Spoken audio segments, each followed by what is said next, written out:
আসসালামু আলাইকুম প্রিয় দেশবাসী, খুবই গুরুত্বপূর্ণ কয়েকটা কথা বলার জন্য আমি এই লাইভে আসলাম। কারণ আমি জানি বর্তমানের ব্যাপারগুলো খুবই ঘোলাটে, কারো কাছে কারেক্ট তথ্য নাই এবং কি চলছে তা অনেকেই আন্দাজ করতে পারছে না।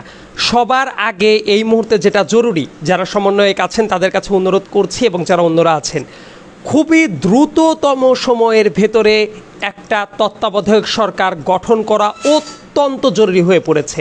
ইন দ্য মিন টাইম আমার কাছে কয়েকটা তথ্য আছে এবং সেটার প্র্যাকটিক্যাল এক্সাম্পল নিজের চোখে দেখেছি।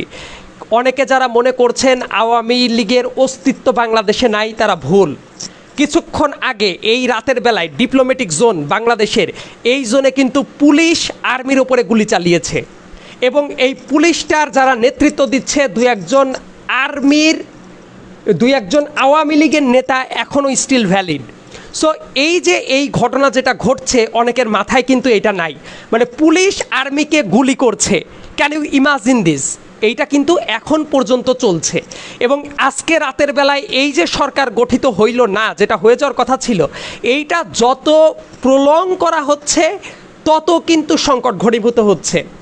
আপনাদের একটা জিনিস মাথায় রাখা দরকার, বাংলাদেশে শেখ হাসিনা পদত্যাগ করেছে কিন্তু সাংবিধানিক কিন্তু মাইরপ্যাচ আছে। পরবর্তী সরকার ক্ষমতা গ্রহণ না করলে এই ব্যাপারটা কিন্তু ভেস্তে যাইতে পারে এবং আপনাদের সবচেয়ে গুরুত্বের সাথে মাথায় রাখতে হবে, আমাদের পার্শ্ববর্তী দেশ, they are still playing with আস।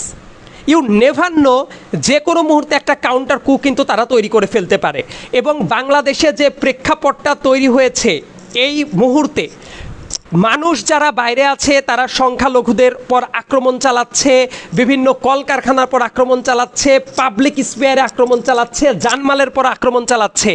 দেশের জনগণের কাছে আমি বিনীতভাবে অনুরোধ করতে চাই, এই মুহূর্তে আপনারা যে মুহূর্তে দেশের ভেতরে ভাঙচুরের খেলায় মেতে উঠেছেন, কে কার পর প্রতিশোধ দিবেন সেই খেলায় মেতে উঠেছেন, সেই মুহূর্তে মনে রাখবেন আমাদের পার্শ্ববর্তী দেশ থেকে এই চক্রান্তও কিন্তু হচ্ছে একটা কাউন্টার কু করে পুরো ব্যাপারটাকেই ভেস্তে দেওয়ার জন্য।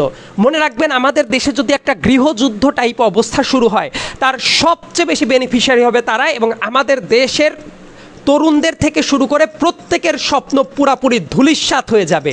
এই জন্য যারা সমন্বয়ক আছেন তাদেরকে আমি অনুরোধ করব, তত্ত্বাবধায়ক সরকার গঠনের ক্ষেত্রে অবশ্যই আপনাদের পার্টিসিপেশন থাকবে, কিন্তু এইটা নিয়ে কোনো অবস্থাতেই প্রলং করা যাবে না, একদমই না।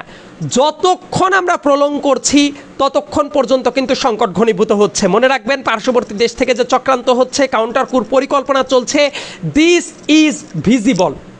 প্রত্যেকটা এলাকায় যারা